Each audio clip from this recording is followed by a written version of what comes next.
விரும்பினர். ஆனால் அவள் என்னிடம் திருமணம் செய்து கொள்வது தவறு, பாலியல் உறவு தீயது, நான் தீயவள் என்றாள். அவள் சிறு வயதில் சொல்லப்பட்டது மற்றும் அவள் மனசாட்சி அப்படி பேசியது. அவள் என்னிடம் வாரம் ஒரு முறை என்று 10 வாரங்களுக்கு வந்தாள்.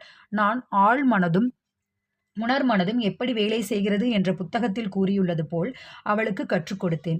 மூடநம்பிக்கை, ஏமாற்றம் மற்றும் அறியாமையிலிருந்து ஒரு தாயால் அவள் மூளை சலவை செய்யப்பட்டு வசீகரம் செய்யப்பட்டிருந்தாள் என்று மெதுவாக கண்டுகொண்டாள். அவள் தன் குடும்பத்திலிருந்து பிரிந்து புதிய ஒரு வாழ்க்கையை துவக்கினாள். என் அறிவுரையை கேட்டு அவள் தன் உடைகளையும் தலைமுடியையும் மாற்றிக்கொண்டாள். அவள் நடனப் பயிற்சியும் வாகனம் ஓட்டும் பயிற்சியும் எடுத்துக்கொண்டாள். அவள் நீச்சல் அடிக்கவும் சீட்டு விளையாடவும் கற்றுக்கொண்டாள்.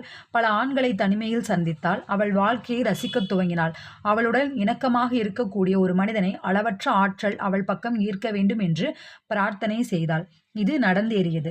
ஒரு நாள் மாலை என் அலுவலகத்தை விட்டு அவள் கிளம்பிய போது ஒரு இளைஞன்